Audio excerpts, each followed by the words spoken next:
Good afternoon. Thank you for September's LEPC meeting. We, as Peter and I were just discussing, everybody's schedules are super busy, and no matter what you do, something gets tacked on. And this is one of them. We've been doing a lot in the department, and Kim, kind of keeps an eye on our entire schedule, and LEPC was coming up, and the trick is always to try and find something that at least we can discuss. And today we're going to discuss a topic that recently affected many residents in the Commonwealth in different parts of the state. But we had some localized issues too, and we're going to talk a little bit about flooding and the impacts of flooding. So today's going to kind of be a little interactive. So Kim has selected a few people that we're going to kind of call on for kind of like some scenarios, and we'll just turn it into a little bit of a discussion. We won't, we'll try and keep it within the hour plus, maybe a couple of minutes here or there because we're only starting a little late. But I'm also going to ask Peter to just kind of give a little quick review of what the town's response is, in particular Public Works, when we have flooding impacts in some of our storms. So we'll kind of get right into it.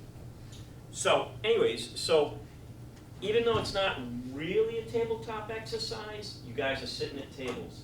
And we are going to exercise you, brain-wise. So we're going to try and see what we can kind of establish here and just go over a few things.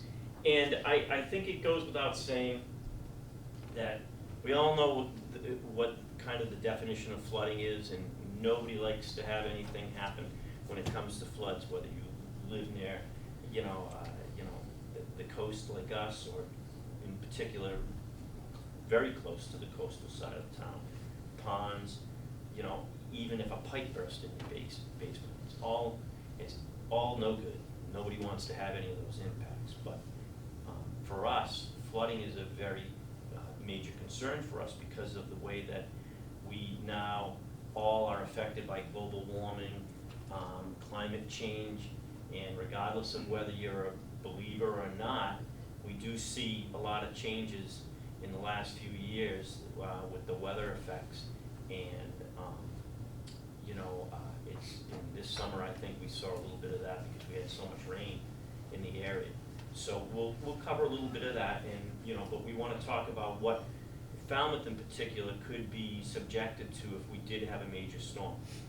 So as everybody knows, Hurricane Lee was on everybody's radar recently, and we were very fortunate that we were really spared by many of the effects that we could have absolutely been kind of impacted by. And thankfully we have a lot of things in place that allow us to start gearing up for the potential for major impacts in the community. We can be as prepared as we want, but when the impact comes, that's where the rubber meets the road, and then we really have to work together, and we're going to kind of talk about that as well. So we're just going to kind of talk about just a little bit of our command structure, public information, and we have somebody that's going to act as our PIO, what we do operationally, and the environmental concerns and response, and that's where kind of Public Works kind of helps with us a little bit. So Kim kind of drafted this to say, like, who are the usual suspects when we have a response in the community. And as I've stated to everybody in the past, this is our Emergency Operations Center. Right now it's set up as a training room, but you can see all the little plates in the floors, and the bigger plates, the smaller plates. When we do set this up for our Emergency Operations Center, it's completely different. We move all the tables around to a configuration so that we can operate in a square with everybody and have all of the participation by the different agencies coming together, and we can all work together and kind of have that command structure. And the audio-visual side of things, we have these screens that are connected through the websites up to MEMA, so we're able to watch what's going on in other parts of the state. We have all of our radio communications and telephones and things, and so we gear ourselves up ahead of the storm. So there's never a surprise when it's a storm prediction that's, you know, we're gearing up for. So we get ourselves prepared. So we're here. Department of Public Works is with us, and Peter's been embedded with us before. We have the Harbor Masters. Mr. Griffin was with us during the prep last week or 2 weeks ago for Hurricane Lee, and also the police department joined us as well. And generally on a routine kind of scale of things, when we have a tropical storm or something like that, we can kind of manage a lot of that with just, you know, like these particular agencies. But the grander the incident, the more assistance we need, and we have to address things. Human services, the you know, local nursing homes, the hospital, healthcare, all those things, health department, you know, those major impacts, we would set this room up into a larger scale to accommodate others so that we can all coordinate a message. And ultimately, if it was that big of a incident, the town manager ultimately is, you know, oversees the management, but he has to have everybody working to you know, kind of get that flow going with him so that we can make the right decisions, keep the public informed, and if we need to obtain resources and things, it's being done at the behest of the town manager and also the select board. So those are the usual suspects that we see. So as Kim pointed out too, I'm gonna, you know, get Kim into this all the time because she spent a lot of time typing this up. But the not so usual suspects are all the different, you know, aspects of daily routine in the town through other businesses, organizations, citizens and such. So the school department would be involved, human services, churches, you know, individuals, us looking out for our neighbors, you know, making sure that everybody's okay, getting ready for the storm. You know, the senior center is a big you know, component of this, because when we're talking about bad weather, and especially blizzards and colder weather, when, you know, we have you know, power outages, we have to look out for areas that have massive power losses, where we can potentially maybe bring people to either to our shelter out at the high school if we stand it up, or warming centers, which we've become used to as over the last 2 years, and bringing people into a particular building. And we've used the rec center, we've used the library as well. And people sometimes just want to get out of the cold, or they want to charge their cell phones. That seems to be the big. So we have a lot of resources out there that we call upon, but it takes a village. So, you know, there's a lot of people involved when we're prepping for this and looking out for our community. So again, you know, we try to get everybody in place. We try to have you know, the message get out there. We ask everybody to look out there. Fire department in particular, for example, like when there's a major snowstorm, we ask people if they know where their fire hydrants are, that they clear them for us. We can't get out there and be shoveling all the hydrants out. We might know where they are, but if they're buried, some hydrants have little whips on them so we can see them, some don't, but we ask everybody to kind of make a 3-foot pattern around all hydrants so we can use them. And this comes in handy because, what was it, 2 years ago, we were in the middle of a major blizzard, and we had a house fire in the middle of all of it. And we were all in here huddled. And a water main break at the same time. At the same time, yeah, it was, and we have pictures of it. It was a wind-driven fire, and it was a mess. Power lines were down, our guys were out there, trucks got stuck. Yeah.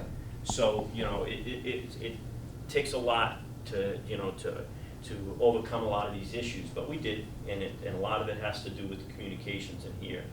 So again, you know, we're trying to ensure that we are getting the message out ahead of the storms.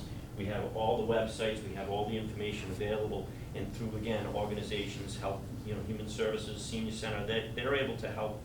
And we do meet on a regular basis with groups at the senior center to try and help do some public information for some of our more vulnerable, you know, citizens and residents in town. So, you know, if you can step up and help, that's fine. You know, I think it's funny, like if you look at the bottom of that slide, you see the little boat, and during this past potential impact storm, Hurricane Lee, everybody's heard of the Cajun Navy? You know, they're a little group that's, was kind of, you know, was formed down in the south during, you know, Katrina. They go out there and they just, through volunteers, they get together and they have little, you know, little skiffs and little boats that they can go out there and rescue a lot of the residents. Well, it's grown. There's actually a website that's called Cajun Navy. So that's, but they were volunteering and prepared to help us on the Cape when Hurricane Lee was coming, because they were talking about some flooding issues down Cape. So there are some, you know, a lot of little groups that come together. So what do we want to talk about? We want to talk about the potential of an impactful storm that could come in and flood Falmouth. So we've been very fortunate. The last major hurricane was 1991, Hurricane Bob. So it was a Category 1, but they always say there's a 100-year storm, and we've had a lot of, you know, a lot of impactful storms, as we like to say, over the last several years, whether it was the tropical type storms, no-name storms that come through and create havoc, or blizzards, which are always going to be, you know, a problem for us. But we haven't had that pattern right now that's brought a storm up of that magnitude into our area. But it can happen, you know, especially with the climate changes. The waters are warm, the conditions are right to keep a storm really energized and remain powerful as it's coming up the coast. It may lose its strength, but it could still potentially come up, and if the conditions were right, just really wallop us. And that's what we want to be prepared for. So that's kind of what we're gonna, you know, go over. So when you think about flooding, you don't think about Falmouth Heights Corner, which is, this is a great picture, but it floods out. Peter could probably tell you, but from what little knowledge I have about it, it has to do with the culvert tubes that, you know, drainage that's there, and the drainage goes out to the head of the harbor on Robbins Road. But if the water's up enough and it's not, it's comes down in such force and we get a deluge of rain, it can't drain quick enough and it instantly floods. So naturally, what do people do when they see that? They try and test the floodwaters, and they pound themselves through that. And the last major rainstorm we had was several weeks ago, and it was on a Thursday.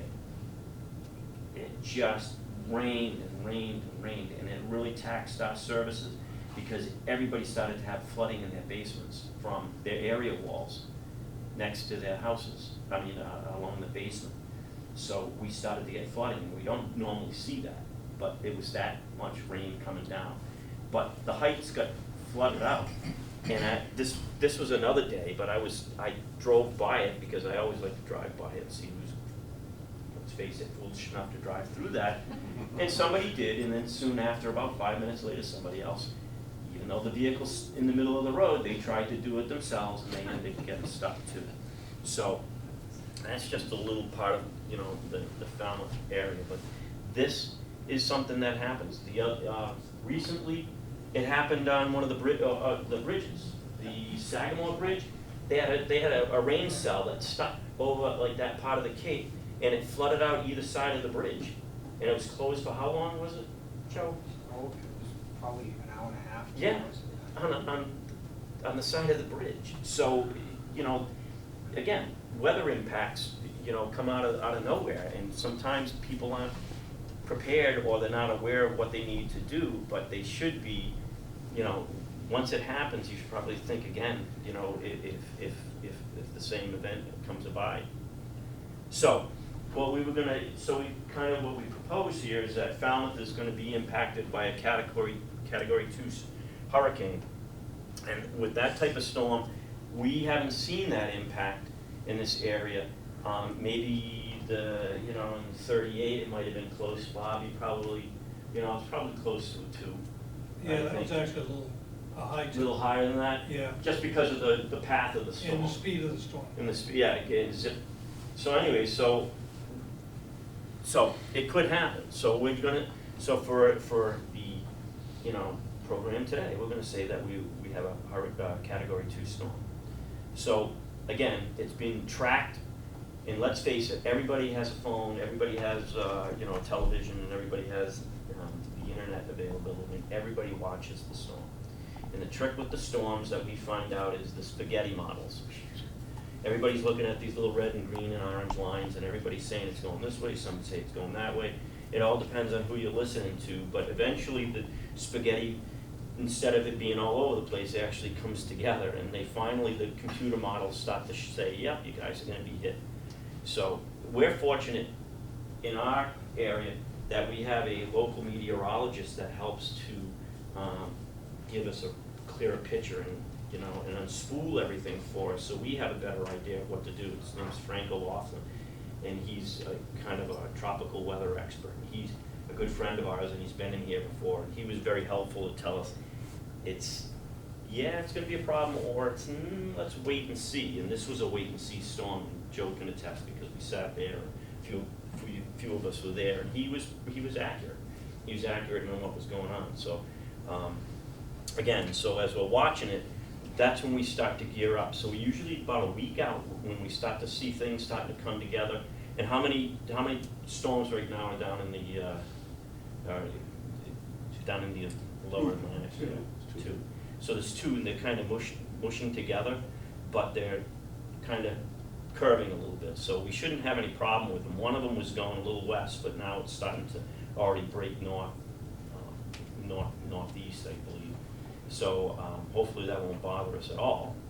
But anyways, this one, you know, for discussion purposes, is coming up the East Coast, and it's going to come along with a surge. And surge generally occurs, as we learned, that the storm has a big bubble in the middle of it, or bump, as Frank calls it, and in the middle of the storm, it's got a lot of water, and that helps to add to the surge. And the surge is also affected by the tide cycle, and and other factors. But in this instance, because we want to talk about the impacts of floods, this is going to be a very impactful storm for us.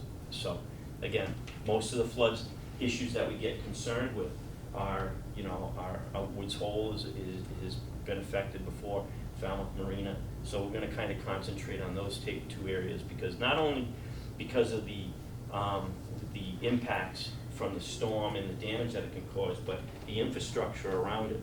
There's a lot of businesses, there's a lot of residents. The harbor is a major area. It's kind of a downtown area for us, and any impacts that might be lasting creates a lot of financial issues for us. It's a lot of work to get accomplished to try and get everybody back back into normalcy, but it's going to take a lot of preparation on our part. So again, for us, in this instance, we have a Category 2 storm. We're going to mobilize. We're going to get prepared for it. We know it's coming. We'll have everything up and running, and we just we're going to wait for the effects of the storm. But we're going to be in a place that we can be prepared, and that includes everybody out in the community getting the message to really understand that this is going to be a major issue. So as you can see, we could see plenty of places in town which have happened before, where the docks are underwater, and some people don't move their boats. If they don't take their boats out of the water, the boats become problematic for us, because they will get dislodged off of their moorings, and then they might, there's hazards associated with that. They can create damage elsewhere because they bang up against other boats or other structures, but there's no way to get at them when the docks are all flooded. So in this instance, having everybody heeding any type of warnings and move their boats or securing them better in the lower scale of storms is essential, and we'd rather see most of the boats taken out of there. The surf can absolutely be dramatic, and it's great to watch, and people go down there, but the waters start coming in, and if it's a rolling type surf, it's the volume of water that's coming up against the coastal areas, and Peter can attest to that. We get damage every single year or every other year from a major storm, and it rips everything apart along the coastal areas, and that's one of our bread and butter areas. So if we were to have a storm that came along and impacted our Falmouth Marina, which has many, many businesses, you know, one of the potentials is fuel spills, because we have many fuel tanks that are in the area, but a lot of these boats carry fuel, but there are underground tanks or tanks that could be affected by, you know, rising waters, that if they were to release themselves into the environment, there's gonna be even more problems. You know, not more so, you know, fire related, but environmental, because now we're having this fuel all over the place. And normally on a clear day, if we had a fuel release from a boat or something like that, we can contain it with booms and such. But when you have something like this, we can't do anything about it, because we can't have our personnel in a position to get injured. So anyways, so pick a date, June 10th, 2023, and it's 7 o'clock in the morning. You know, we have the category 2. It travels up from the Atlantic Ocean, causes a large storm surge in the east coast of Falmouth, causing severe flooding, beaches, roads, waterfront, etc. And it's affecting the property in Falmouth Inner Harbor. You know, expectations that seaward movement of the seaward moving hurricane would have impacts here, in the storm surge mounting at this time is substantially more than expected. So even though we're aware that it might be happening, it's worse than we thought, and we've seen that in previous storms. It's just, you know, weather is what it is, and it might be coming faster, as Bob noted, so the impact's there. So, in the harbor, you know, they're feeling the surge. It's home to many docks, moorings, fueling stations, and boats and such, and it's a vibrant area for us, and it's economically, it's a major, you know, area of activity. Crowded conditions in the harbor have enabled the storm surge to cause multiple unmanned boats crashing into one another and capsizing. So I would say to Bob, during Hurricane Lee, not a lot of people took the boats out, but many did. But we still had a large number of boats left in. Yes. Even though, as a precaution, people were told to potentially, that the potential impact of the storm could be such that you probably should move your boat. People didn't heed that advice. So that's what we're gonna see. So even if it was a category 2, somebody could own a boat and they don't live in the area, and they're not gonna make arrangements. And I don't know if the harbor master has the ability to just move boats and store them. So they're on their own, unfortunately. So if that's the case, and we have, you know, a significant number of vessels and boats that are still down there, then this is why, you know, making a point of this as a concern. So in previous storms in Falmouth, this is what we've seen. Boats can get, you know, tossed around, and then, you know, they get moved with the seas, and then they get put up on along the coastal area. They impact, you know, the sea walls, the beaches, and homes. All right, so major flooding in and around the harbor, particularly within McDougal's, and that's a huge area for us. And that's an old photo. I don't know what year that was. Hurricane Bob, Was that Bob? Yeah. I never made it down that far. I was everywhere but. Bob, not Carol. Yeah, and anyways, but I did see part of a roof rip off of a building on Scranton Ave, and it just went right in front of me. So at the Admiralty Apartments, it ripped part of the roof right off the Admiralty Apartments. So fueling stations reported to be completely flooded by the surge, and McDougal sits directly along the harbor, as we know, and it's a key piece of the infrastructure for storage. And, you know, if anybody's ever been on the site of McDougal's, there's a lot of boats that are stored there, especially within that hangar-type building. So it's confirmed flooding in and around McDougal's, causing, you know, the fuel dock to be flooded. Fuel pumps and such are all being affected. Diesel and gases spilling out into the harbor. Again, it's a major ecosystem issue, and, you know, for us as stakeholders, it affects everybody. So we look at the key issues. Storm surge has made contact with the coastline. You know, we're aware that those are going to happen. McDougal's has numerous hazards, and the materials are being spilled into the harbor. Homes, businesses, and roadways have become flooded. So if you look down at the bottom of Scranton Ave, that's the clam shack. And so the water comes up over those, you know, the dock there, and then those buildings get flooded. And no matter what they do to board it up, it might protect the structure, but the damage is being done just by water alone. Chief, Yeah, we have the manager of McDougal's here today who would like to talk about how they prepared. Sir? go ahead, be my guest. I think that's me. So, yeah, so I'm the manager of McDougal's, and people probably know the boat storage and fueling station there. Yeah. And so on Saturday, we were doing preparation for the storm, and we got things pretty much organized, but not quite as we should. So what ended up happening was we had some malfunction, and we ended up having some fuel pumps dislodged, and gas and fuel started spilling into the harbor in large amounts. So what I need is some support from Falmouth to come in and bring some booms out, I think, try to get that controlled. We're a little bit short-handed today, it's Saturday, and I'm here by myself. All right, so that's a good question. So you're on the phone with us in the EOC. You're telling us all this information. Deputy Thrasher, you can help me out. We're in here sitting down. What might be some of the questions that we'd want to ask? How much fuel he has, is there any way to stop the leak? Do you have any outside resources? Because a lot of the entities in the harbor have to have an oil spill response plan in place.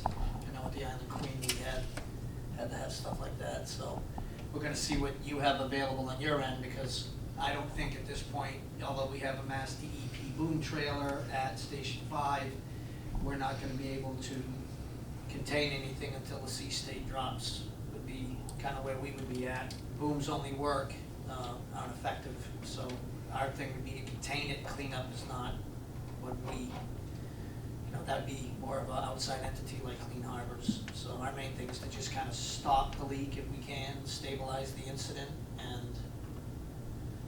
and as far as our response goes, it gets very sketchy with us. You know, once things start flooding, we may not be coming in that area until the water recedes. We had, the chief can better allude to this, but I guess there was a lot of responses for things we really couldn't do anything about during Hurricane Bob. And apparatus don't handle salt water well. No. So we just can't, we don't really have much we can do. We'd probably send smaller entities out, or maybe see if we can get some high water vehicles. High water vehicles are probably the choice if we're just gonna go out to assess to see if there's anything we can do to at least stop the leak from continuing. And some of the other questions we might have is like if you as the manager, if you're trying to address an issue at the onset or during the storm, who's there, and are any of your employees in precarious situation which would take precedent over the fuel spill, which would be life safety? How could we get them, if we even could? Because in this photo with Hurricane Bob, you know, that would be difficult for us because we might not know where the dock ends and where the water, you know, where, you know, if we were to walk up to that, if we're, you know, in the middle of the harbor, or if we're, you know. Chief, I think Yeah. the previous ones were Bob, just talking, Might be just, Carol. I think that's, Yeah, for Carol, yeah. yeah, those are Bob. That next one, that was Carol, and what you said? 54. 54. Bob was still working at the harbor master's office. I wasn't gonna say that, wasn't But yeah, so, you know, so, again, so we would obviously work with the, you know, the manager at McDougal's, and all the questions and all the concerns that are being addressed by the deputy, because obviously that's a major concern for us. And it would be, on any given day, that would be a big response for us. We'd have a lot of equipment there, and we'd be trying to manage it because it's an ecosystem issue, and there's fuel that's out there that we're trying to contain. It would also involve the state, because any type of release of any type of fuel into the environment, the DEP is actively involved and they'll respond.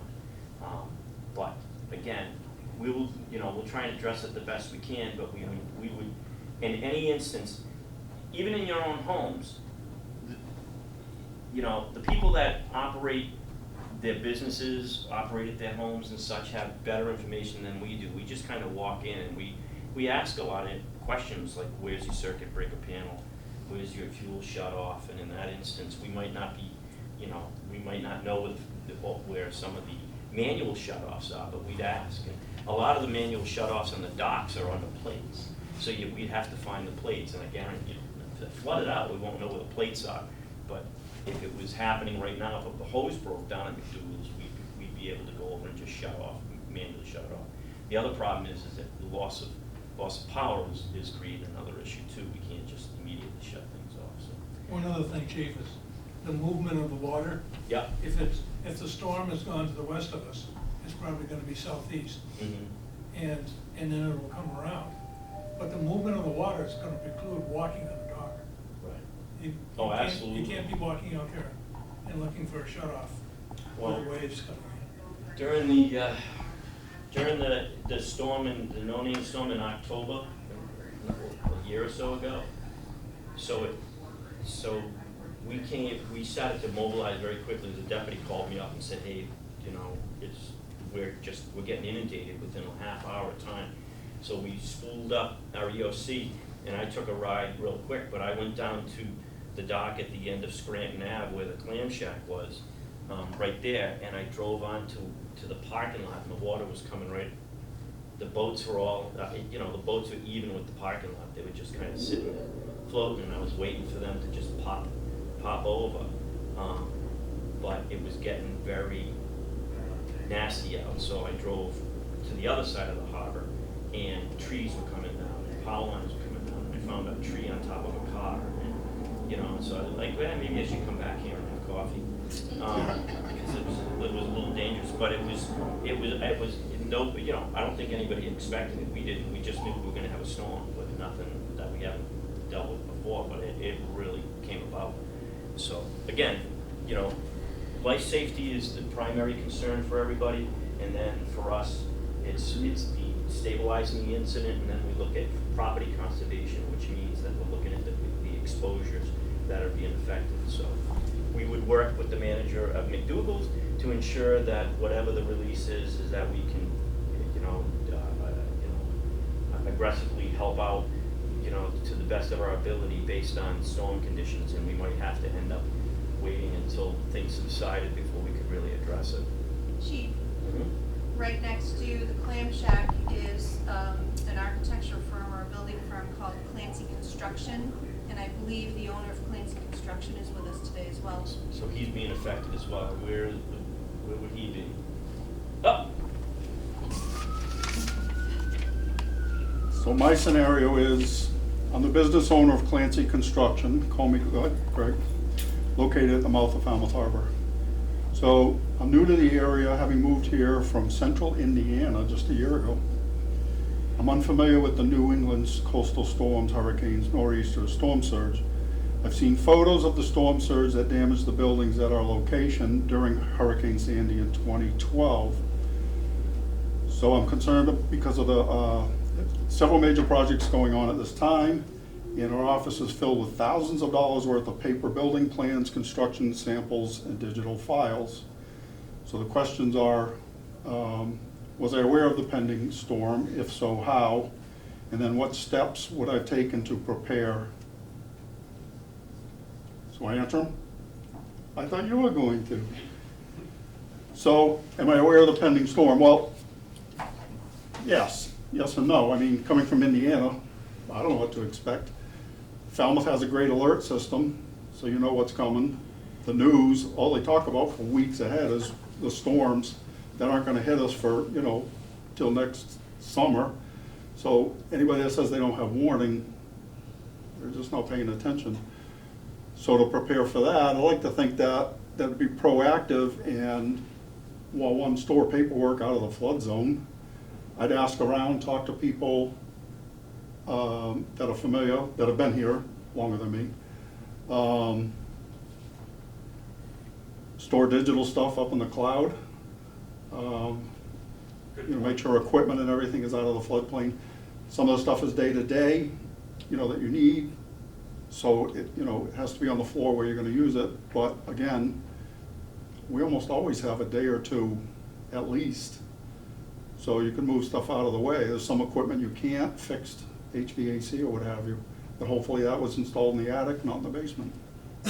So those are all great pre-storm, processes. And there's plenty of website information that's out there, and anybody can access, what to do in preparation of a hurricane and all the things that you listed. I guarantee you that you'll be able to have like even a little checklist and make sure everything's squared away before you lock the door, before you leave. But again, the key is to, is not to get into that, time zone where you're right, the storm is on your doorstep and the water's starting to, lap up, because where the clam shack is, Clancy's is right next to it. So if you're in this situation, then in a moment's notice, you can be in a position where you can't get out of there. Deputy Thrasher made a point during Hurricane Bob. We had one of our trucks that was in North Falmouth, and they were trying to help some people out, and they were overcome by rising waters right away. They had to abandon one of our trucks, and it came that fast. I was, for myself, I was on duty and I was in town, so we were being affected by a lot of debris and tree damage and power lines and primaries still coming down. But they were in a position where Buzzards Bay was starting to instantly fill, and push onto land, and they were over in the Wild Harbor area, Ocean View Ave, somewhere over there, and Magansett, I think maybe. But they instantly got overcome, and they didn't expect that at all. They had to wade themselves out of there as quick as they could, and and a truck doesn't do well in the seawater. And after that, and it did. But anyways, so you don't want to be in that position. So being prepared and getting things, and being from Indiana, welcome to Cape Cod. You'll love it, except for the storms. And and to try and mitigate problems, as best as you can. I would say the other thing is for businesses, if you have anything that's outside that you can store and ensure that it's not going to be a hazard floating around. Some people have picnic benches, some people put umbrellas out, put all that stuff away, secure whatever you can, or if you can remove things from your building and store them somewhere, like maybe at your home where it's a little drier. But I think the comment about the cloud is perfect. That's exactly what we should be worried about, because a server that's sitting on the floor next to a desk is not going to survive if the building floods. So I think that's all good. So looking ahead and having a checklist and being prepared and working this out with your employees too that might be able to assist. But once the weather comes and you're concerned about your business, we'd ask you to stay away from the business until such time as if it's if the area is declared an emergency zone by the police and such, that you don't go back until that area is opened back up when it's safe for everybody. So, thank you. All right. So, the other problem that we have on Scranton Ave too, which when you're looking at the map, so if you're looking on where all of the structures are along the harbor, if you follow Scranton Ave, which is behind that larger grouping of buildings and all those docks and everything, we have three major buildings that are elderly housing. So we have the little one-story buildings, which is the Salt Sea Apartments, and then we have a larger Harbor View Apartments, which is a much bigger building. And in between, we have Admiralty Apartments, which is a privately owned business housing complex, but it also has a lot of elderly personnel in there. So any type of flooding is going to affect them, and if we were trying to evacuate after the fact, it's going to be very difficult. And during Hurricane Bob, that's exactly what happened with the Admiralty Apartments. There were a lot of people that were in there, and part of their roof came off.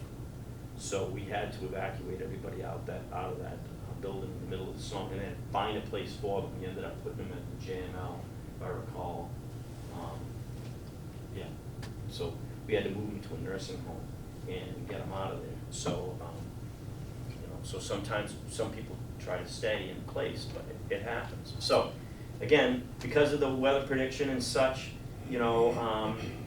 They worsen. Public alerts and warnings are advising, personnel to evacuate. It's not so easy for the elderly. Influx of calls from the police department was lightning strikes, large amounts of water beginning to flood Salt Sea apartments. And if people didn't heed the evacuation notices, or if it wasn't coordinated, then the elderly residents at these locations are unable to evacuate on their own. And now an emergency evacuation is requested, and that's, again, for us to mobilize a lot of that. Not only is Falmouth in the middle of a storm busy, so is Bourne, so is Mashpee, so is Sandwich, so a lot of our resources from other towns is probably gonna be very, very limited.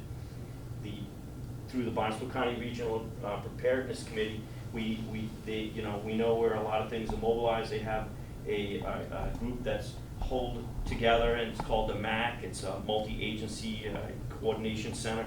That's where everybody comes together and can get resources, but none of the resources are gonna come that quickly. They might be staged somewhere, but they have to get to where we are. So, in the immediacy, it's just, each community, it's just us, the police and the DPW, so.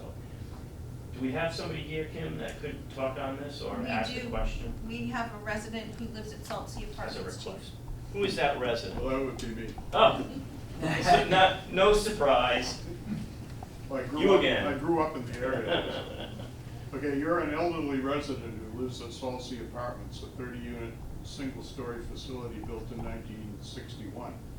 Located directly across the street from Falmouth Harbor, you have a slight mobility issues and suffer from a variety of health issues. You do not have any family living in the area, but have several friends within the apartment complex. And number one, were you aware of the pending storm? If so, how? Yes, I was, because since I'm mobility challenged, I watch a lot of TV. And I happen to see the emergency broadcasts. And I also got the alert from the town on the phone. So I knew about the storm coming. What steps did you take to prepare, and when did you start to take those steps? One of the things that I did was I took my electric scooter, which I have outside, and brought it up into the house with some help from a neighbor, because I have a ramp. And I brought the scooter inside so it would be a little higher up.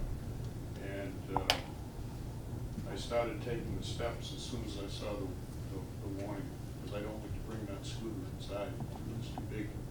So I just thought I'd wait the storm out there, but that is a pretty low area.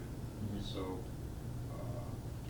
and prior to that, I had notified Eversource that I had an oxygen concentrator that I needed on occasion. I also had a little cell phone charger, battery charger. So, Mr. Brown, you were very prepared. Thank you As for good as I can bringing all get. the emergency, information that's available to the public. So, yeah, he hit a lot of the key points. We haven't been in a situation where we've had mandatory evacuations, and I've only, watched plenty of the news, and even though, you can mandate anybody to do anything, but you're always gonna run into somebody that doesn't wanna leave, and what do you do? And, in this case, what if people just wanted to hunker down, which happens in storms, and we get those phone calls there very, very regularly during the blizzards. I'm at home by myself, I don't have power, my oxygen's out, what can I do? My kids live in Ohio, Indiana. And we try to help them as best as we can. Especially when they start to lose their power and they become cold.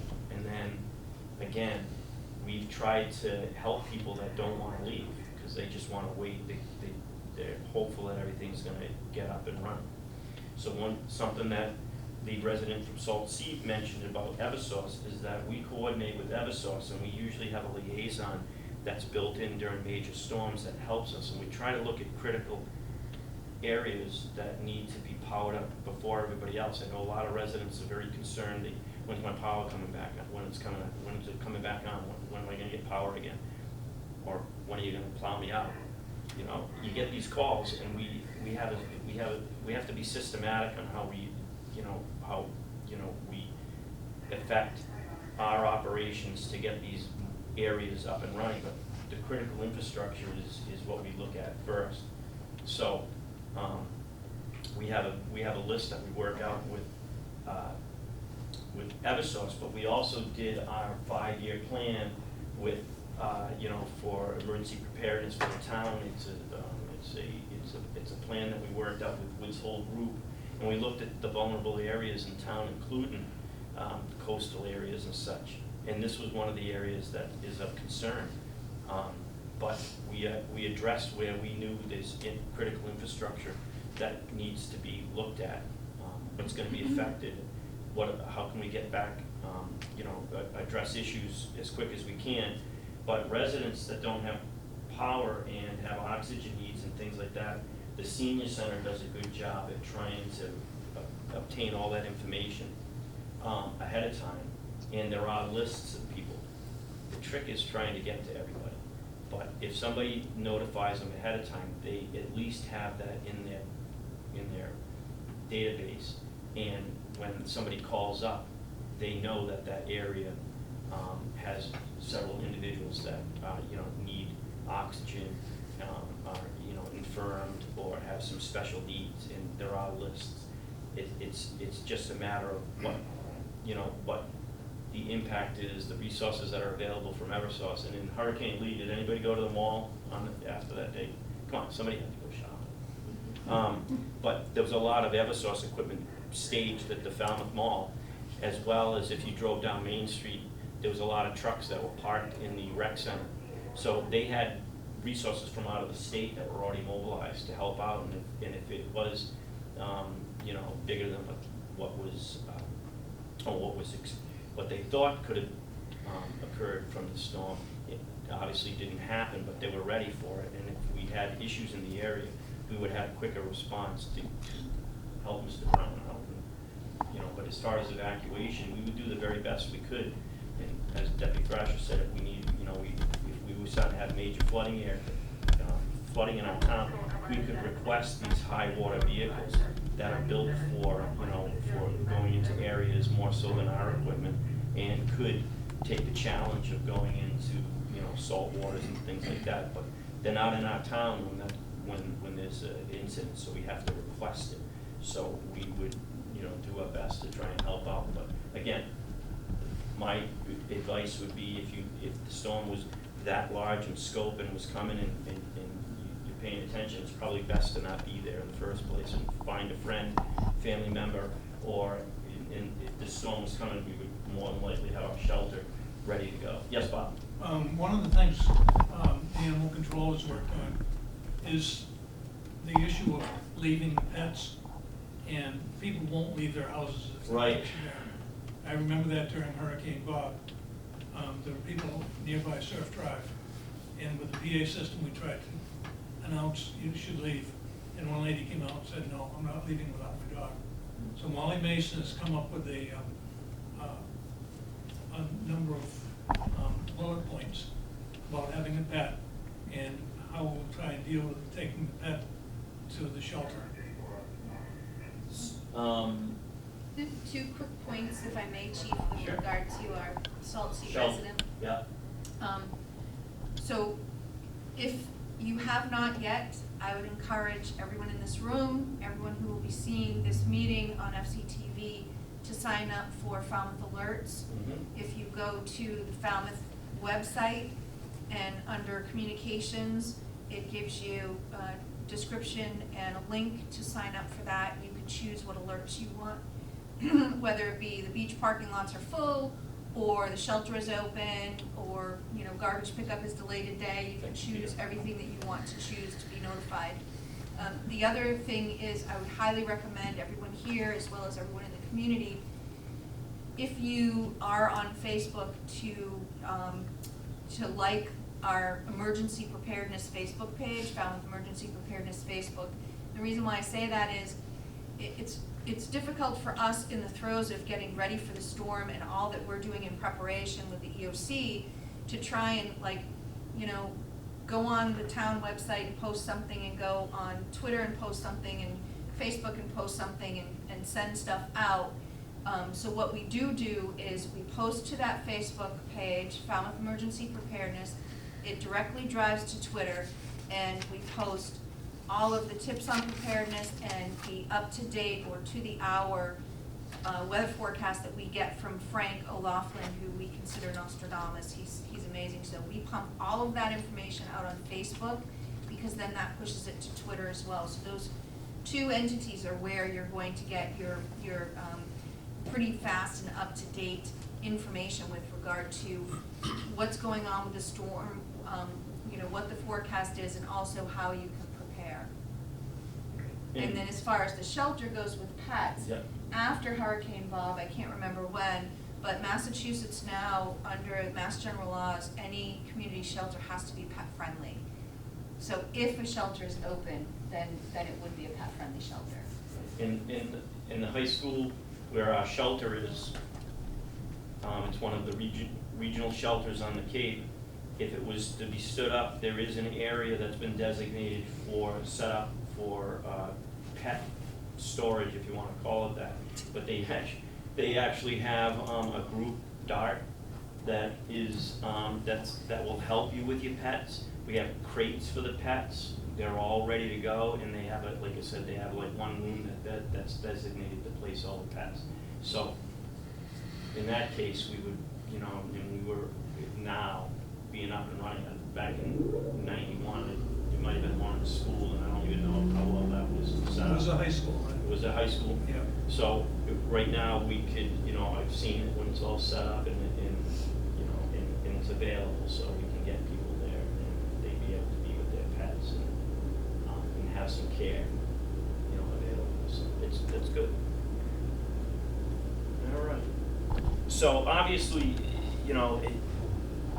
during the storm, very difficult to try and, to muster up enough resources to get people out of there. But again, there's always those instances where they didn't think it was going to be as bad as it could be, and it is. And we're in the middle of trying to move people, and it becomes very difficult for us. So again, the key is preparation and being ahead of the game.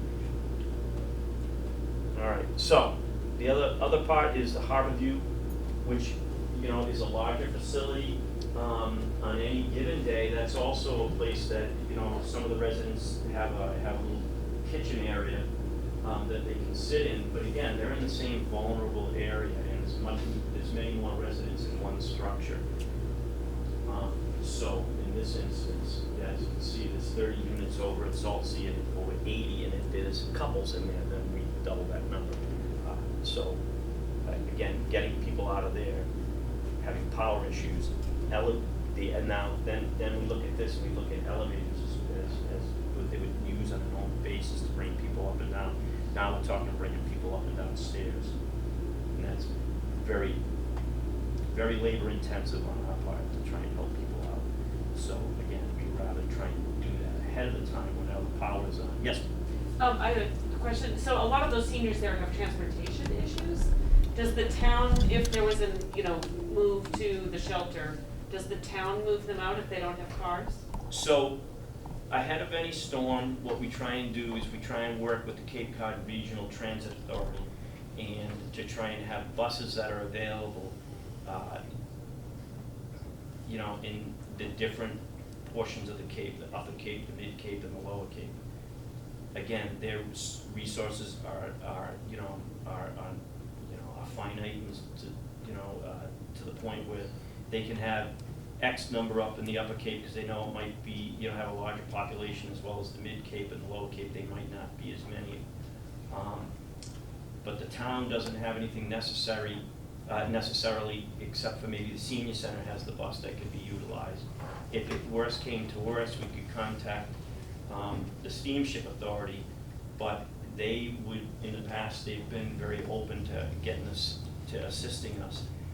But again, the one thing that we find in say, snowstorms is mobility of the vehicles is impossible at times.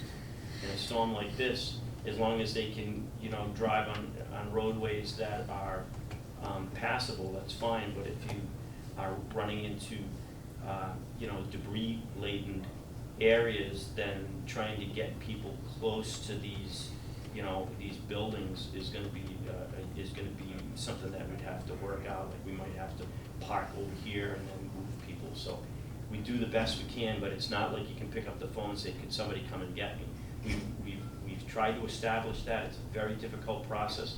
We'll do the best we can. If we had to, our ambulances can be used, but they also might be being used elsewhere for emergencies. But the town doesn't really have anything, in scale that can assist in that manner. But we'll, again, that's what we do here. We try and coordinate that with everybody, so.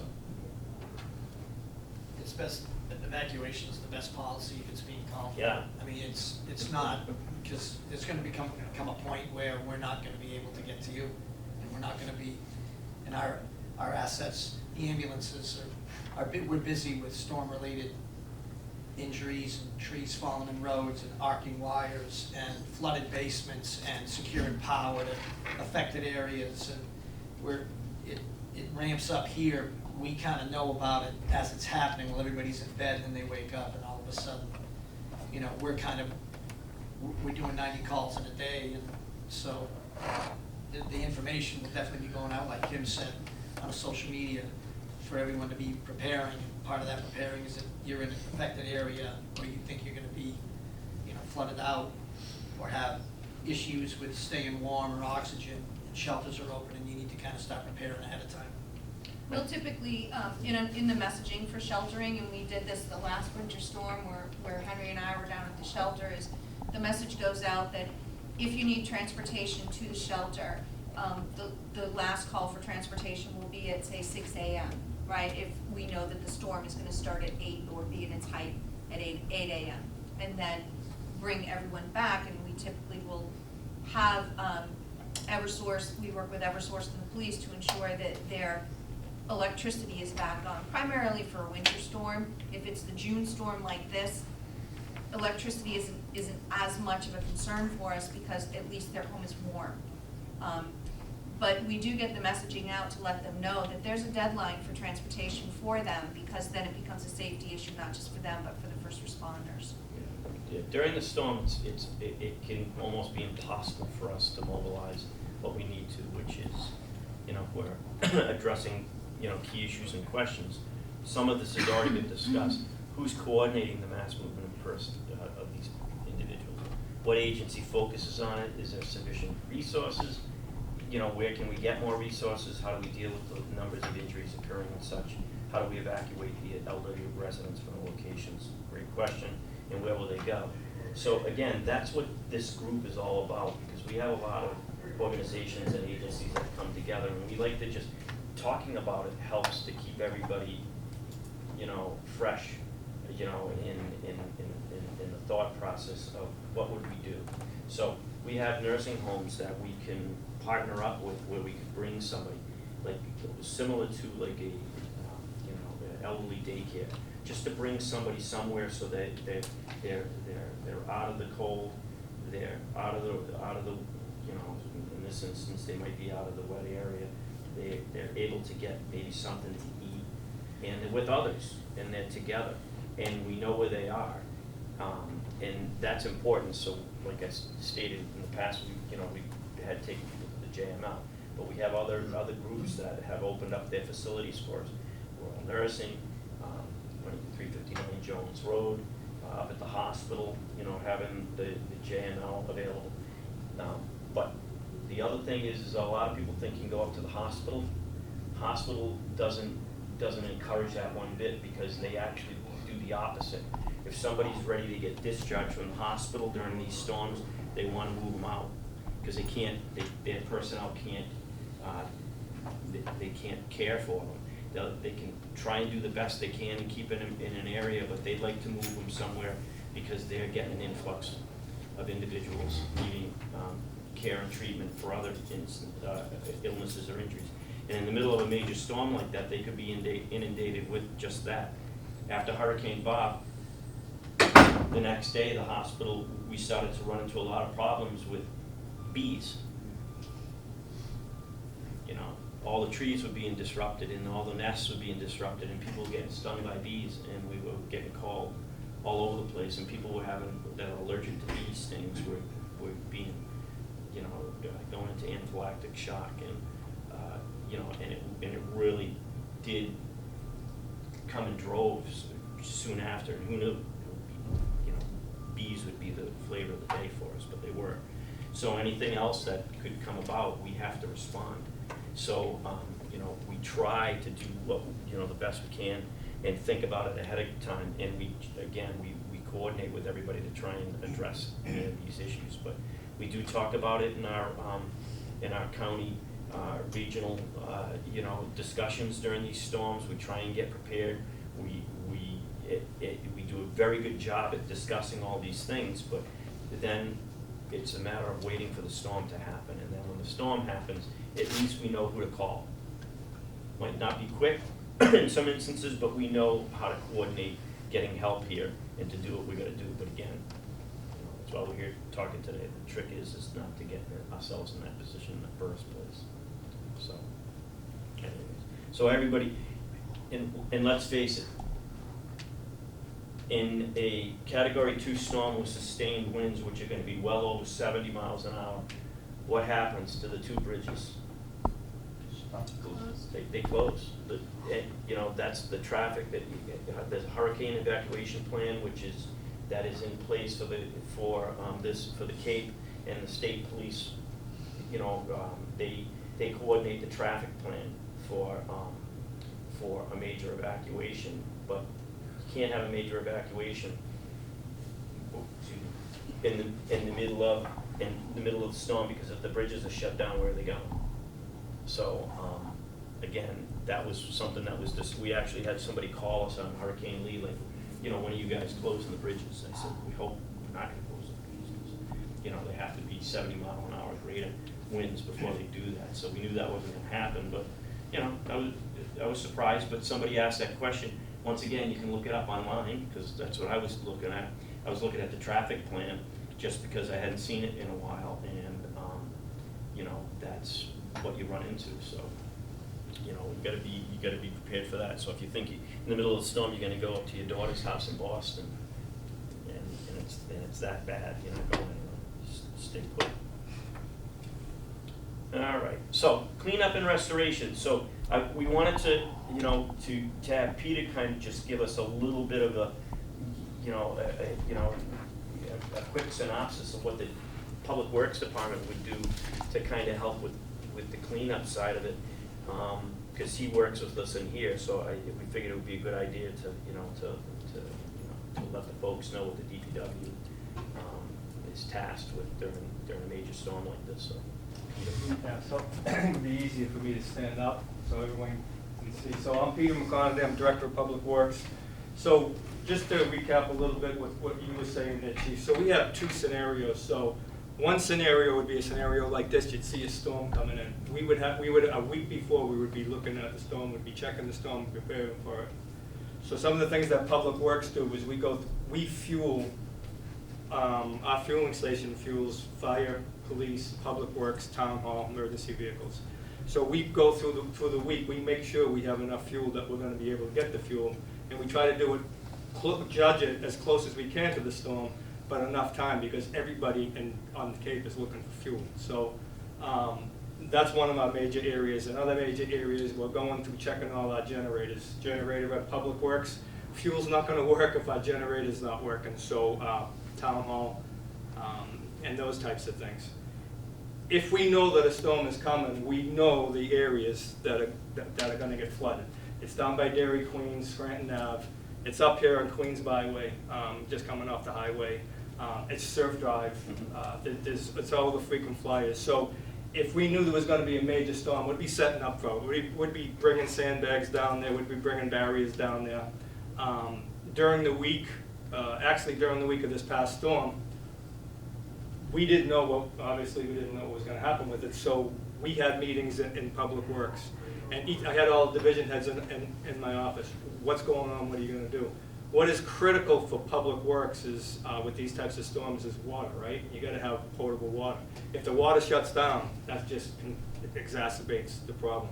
Wastewater is another thing, you have to have wastewater. Everyone always thinks of highway, but water and wastewater is big. I just tell you, with the rainstorm that we had a month or so ago, there was so much water that fell in that hour and 45, it was a 50-year storm. So much water fell in that hour and a half that it changed the turbidity in Long Pond. No one knew about it, but the crew of the water department had to work through the night doing jar testing in the laboratory to make sure that the water was going out, it was potable, and it wasn't going to get into a piping and distribution system. People were going to intake that. So that was a big issue for that, for our crews up there. So that much water fell into the pond that it turned over and changed the turbidity in it. And those types of things happen. Our lift stations, Jones Palmer, Shiverick's Pond, those lift stations, we got to make sure that the Woods Hole, got to make sure that they're working well. They stop, then it turns into a whole other operation where you're bringing in septic pumping trucks. Exacerbates our problem, makes it a lot worse. So those are the types of things that we're looking at. With my division heads, I make sure that all the accounts with the water departments, the substations, that they have the outstations. They have all the account numbers for Eversource, they have all the account numbers for National Grid, they have all the account numbers for Verizon and Comcast. Because, especially at the main plant, they work off of like a SCADA plant. They can work that remotely. And you need to have fiber optics, and you need to have Verizon and to be able to do all that stuff. So that's a big thing for Public Works. And big storms, we typically we're getting prepared for. In the past, in big storms, I've got the 3 o'clock in the morning text from chief saying, "Good morning, you awake?" Yeah. And it's usually about 3:30 or what have you, and jump up. And so chief and I do a lot of discussions during the storms come up. I've sat in most of the recent EOCs when they've been open. So for Public Works, sometimes with the larger storms, it's easier for Public Works because we have access to Eversource, we have access to National Grid, some of the larger companies. When Eversource comes into town, they come in with their big trucks. You'll see them sitting over at the mall, or you'll see them sitting in the Gus Canyon. They can't move until the winds die down. They won't move until Public Works. We need to open up the roads and make sure that the roads are open. So one of our big things is when you have these big storms for the Parks Department, you get the rain, but you get the wind. So the rain comes down, it makes the ground soft. When the ground gets soft, trees get weary, and trees are going to start toppling over. So our Parks Department, what he would do if this storm actually came up the coast and we were preparing for it, we would basically set up crews at most of the fire stations. Actually, would be in East Falmouth, would be in Woods Hole. Would set up crews so in each region of town. So if something happens, would be able to prepare for it. And what we try to do is have enough people on staff to be working that storm. So if someone was working in Woods Hole, we would not be sending them up to West Falmouth. We would concentrate them in Woods Hole, have another crew out in East Falmouth, concentrate them in East Falmouth. We've done it in the past. It works out well. Typically in those big storms, what we do is we follow our snowplow. When we do snowplows, we have snowplow routes, and we divide the town up into 8 different sections. So what we try to do is have multiple crews in all those 8 areas of town, and they're responsible for that portion of the town. If we have a large storm like that, I'm usually at the EOC. I have all the radios to be able to reach out to my crews, and we also have GPS in all our trucks and vehicles. So I can look on our screen, and I can see where our vehicles are.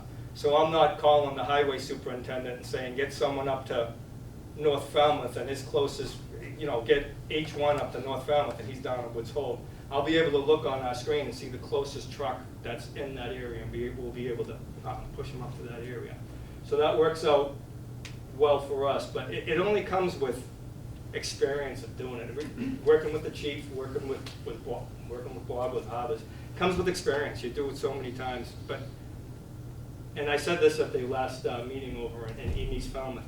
You don't want to be walking into a situation where you really don't know anybody, the EOC, or you don't know anybody, and you're like, "Hi, I'm Peter from the Public Works. What can I do?" You want to have a situation set up, and the chief's been very good at it, that everybody knows each other. We do these types of scenarios, and that everyone knows each other, and everybody's used to working with each other. So that works out really well. Those are the large storms. What happens is when you get the smaller storms. So what we've found out, we have a pretty accurate weather system at Public Works. And we have it up on the screen and we can watch it. You see the rain's gonna be coming in. The rain comes up and gets into Buzzards Bay. It gets caught in Buzzards Bay. Sometimes it goes north of the canal, and Plymouth and Wareham, they get hit. Sometimes it stays in the canal and it just keeps on churning down in Falmouth. And with this past storm a month ago, that's what we found out. We knew we were getting heavy rain, but we didn't know we were gonna be getting 3 inches of rain in an hour and 40 minutes. A 50-year storm, we can't handle that. You can't stop the rain from coming down. So all you can do is prepare as best you can for it. So we had our crews available. We had them basically scrambling throughout town. I think it did happen on a Thursday. Thursday, yeah. So what we do is when we know this happens, we try to send out our barricades and our fences and our trucks to put them down by the Dairy Queen, to put them up at the Queens Byway, to put them up at Shore Road, Surf Drive. But we're chasing it, we're chasing the storm, and not much water's coming down, you're chasing the storm. So what we do is we try to keep prepared. At Public Works, we either have trailers or we have back rooms that are full just of emergency equipment. So you're not trying to gather things together at that time. You have it, and you're pulling it together. So that works out. It works out very well for us. But we have a new town manager. I think that started 2 weeks prior to that, maybe 3 weeks prior to that. What do you think one of the first phone calls that I got is, hey, what's going on down at Falmouth Heights Road? And I know, it's also going on up at Queens Byway. And I said, so if you're at Town Hall, don't take a right or a left, because and don't go down the Surf Drive because you're gonna hit it there, so just stay at Town Hall. But if you haven't experienced it before, it can be quite an event. We had more drainage complaints after that storm. That right now the highway department is inundated with stormwater complaints and calls. We have more basins that we have to put in the ground. And when people, they'll be calling up us screaming, saying that their basements are flooded, down in the heights, my backyard's flooded, it's all washed out. It's a 50-year storm, there's nothing that can be done. All we can do is just react to it, try to take care of what we can do. Most of our drainage system is it's good, but you get into some outlying areas with the shore roads or some of these low-lying areas where high groundwater, and there's basically nothing you can do. You just got to stay put, and then after the storm, we'll try to come out and clean up. During this last storm and preparations, we had sandbags set up. We got 1,000 sandbags shipped into us earlier that week, and we had a crew of 6 people out filling sandbags for a full day in the back of our building, just to make sure that anything happens. If we know that there's a storm coming in, we'll pre-stage and we'll put them out at different areas in town as we know that they're coming in. If there's residents that call up and they're flooding, and we know that these are areas that happens all the time, we'll also bring the bags out and set them up out in front of the house. So in those situations, you're just relying on your staff. You're making sure everything's ready, and you're relying on your staff.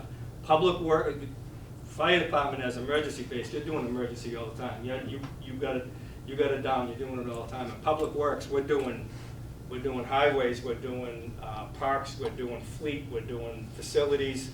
There's so many things going on. So when the storm hits, you're trying to have everybody together. What are we doing? So you want to prepare for it. At times, I'd say some of the biggest storms might be easier for Public Works because we have more resources. They last longer, but we have more resources. But the smaller storms that creep up on us, and then when it rains and it just hangs over Falmouth, you're not expecting it, it can really do some damage. And that storm about a month ago did a lot of damage with us.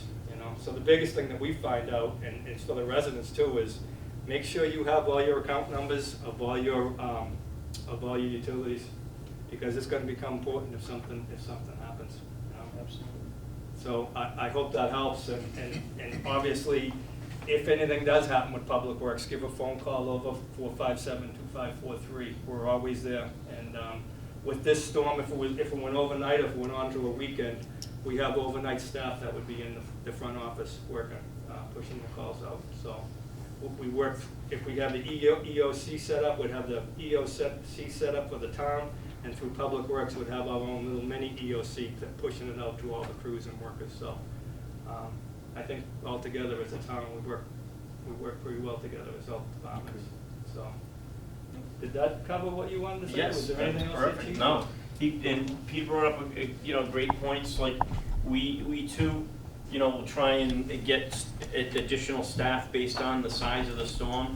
And we too prepare, we make sure our generators for our buildings are all set up, all of our vehicles are fueled up through the DPW, and all of our smaller power tools, because we have a lot of them, chainsaws and things like that, and we make sure that all of our stations are all ready to go.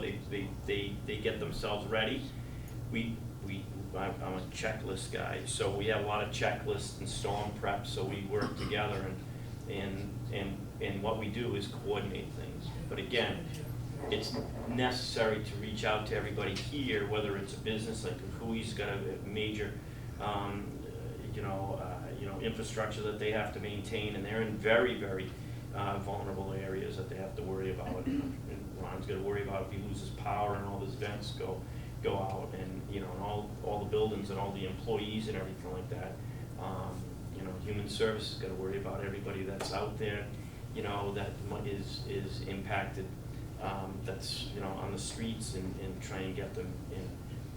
So we try and work together well in advance of the storm. So I'm glad that we can have these conversations going forward. So again, as I stated, it's very important to have the support from everybody here, and whether it's a business or even just residents.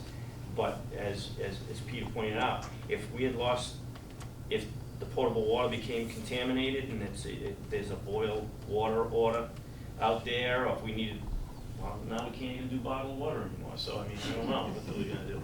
I'm sure it's still gonna get dropped off in pallets anyways. But we have to, we'd have to work on distribution, and we'd have to work together. But that's the great thing. Everybody, I'm very fortunate. My role here as emergency management director is to just kind of work together with everybody. And when we're in here working together, it seems seamless. It's chaotic, but everybody in here has done it before, and we have a great, working relationship, and we're able to coordinate a lot of things.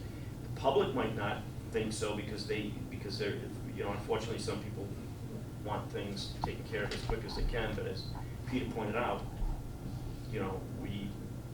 we're impacted as well. So we will get to what we need to do, but it's all the critical infrastructure. And that's the other thing, is making sure that the wastewater and potable water is all taken care of for everybody, because when that goes out, then the community is really impacted.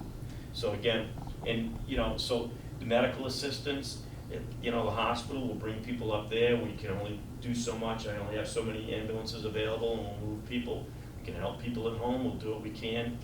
Food, shelter. The shelter is only open when it's been, when it's activated through the region. So this past storm, I think it was going to be Sandwich was going to be utilized if it had to. They don't stand up all the shelters, but in a major storm like this, in advance, all the shelters would be open to bring people to. Chief, Yes. I also have our PIO here, and Yeah, we yeah. talked a lot about messaging with regard to a boil water alert if the community needs to know, or getting the messages out to the community about preparedness. Sure. I'd like to hear from you. Okay, I am the Public Information Officer for the Town of Falmouth. Before, during, and after an incident, coordinated and timely communication to the public is critical. Effective communication can save lives and property and can promote credibility and public trust. Public information officers handle the following: inquiries from the media, the public, and elected officials, public information and warnings, rumor monitoring and response, media relations, digital communications, multimedia content, other functions necessary to gather, verify, coordinate, and disseminate accurate, accessible, and timely information. Information on public health, safety, and protecting private property is particularly important. Monitoring media and other sources of public information and transmitting relevant information to appropriate personnel at the incident site, in an EOC, or in a MAC group. Who are you gearing your messaging toward? What information is important to get out at? A week prior to the arrival of the storm, 24 hours before the storm, 12 hours before the storm, when it is determined that evacuation is needed, and immediate post-storm. So, those are my duties. So, very, very important in long-term, you know, storms, during a storm, and, you know, ahead of the game, if it's gonna be of scale that we wanna start, you know, having town government active in disseminating information. Right now, we use our alert system. If you live in the town of Falmouth, then Public Works will send out alerts. Lately, it's been for water main breaks, they put out an alert. But during any other incidences, we can put out almost any message that we want, and we can gear it up for as far and wide as we need to. But in the past, you know, we've talked about the public information officer in the previous town administrator was the gentleman that was gonna take care of doing PIO. And we're fortunate that our partners over at FCTV have the connections in our department to allow us to do live feeds out of this room if we had to. So we could easily set up a camera and have that being sent out to everybody as needed to keep the public informed. We can also access the tickler that goes along the FCTV channel, and we can send information out that way. We haven't really gotten to that, we haven't had that stage of storm readiness and need to do public information in that scale, but we have the ability to do it, and we thank FCTV for coming here and recording this and sending it out to everybody to give some tips to those that regularly watch it. So a PIO is a very important part of the command structure. When we talk about command, they're up there with the operations because we have to let people know what we're doing. And in the case of Public Works, absolutely, if the water was being affected, absolutely, if the sewage was being affected, absolutely, if major roadways are all impacted. We want to get anything out there that'll help to keep the public safe and just give everybody an update of the time, because that's what everybody is always looking at. And with regards to that, you can go online, and Eversource does have outage maps, and you can look. It's nothing. There's no secretiveness involved in that. You can go to the MEMA websites and you can look at that. I have them on both my phones, and I can see exactly where the power is all the time and how many people are out in the area. I also have the ability to speak to different liaisons in Eversource, and I can ask them, about a particular area and what their time frame is as well. So, and that we do more often than most storms.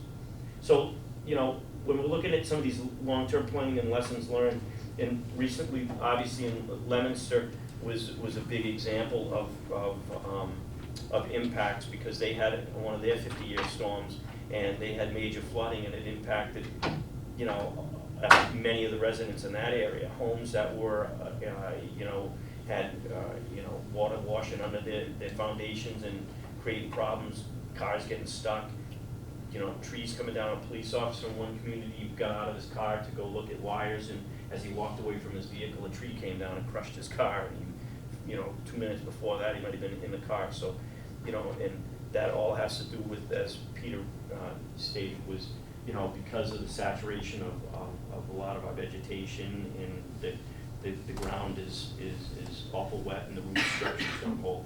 So again, people have to be very careful about when they're going out, during these storms.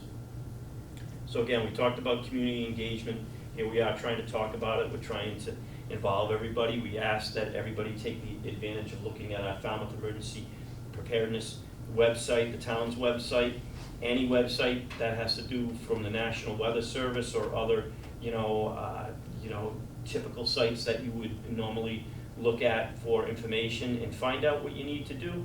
And then, if you're, in our instance, we have our CERT group that, helps with emergencies, and we can mobilize them, and they'll come out, and anybody that's willing to volunteer for any of these groups, we encourage it, because, it might not happen that often, but when it does, it's a great feeling to get out there and help your community, and to be part of helping all your neighbors out.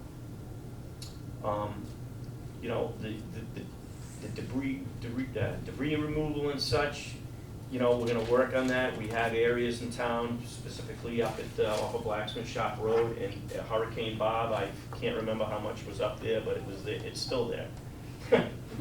And actually, a lot right now, what we do is a lot of times we put the debris behind Public Works. Mhm. As you said, it's still up there. If Yeah. we put it behind Public Works, we have a large area, and we're sitting here looking at it, we have to get it out of there. And during the last storm, a couple of years back, was it the October storm a couple of years back, where it was a lot of wind? Eversource actually stepped up with Public Works and helped us out, and we were able to access their contractors. Good. Some good contractors out of New York, so with these storms coming up, you don't want to leave the debris there, because it all gets compacted, and then people throw other things in it. You want to get rid of it as soon as possible. So one of our new areas, if it's going to be a big storm comes in, it's going to be behind Public Works. Very good. Come in and dump it. Yeah, and I just tell everybody too, if you have things that are coming down around you, just be careful of power lines. And if you have a generator going, that, that you have good exhaust from the generator, that you don't run generators inside your garage. You make sure that it's electrically connected properly, so that you're not having issues that could cause electrical issues in your home. And also that it is connected properly, so it doesn't backfeed into power lines.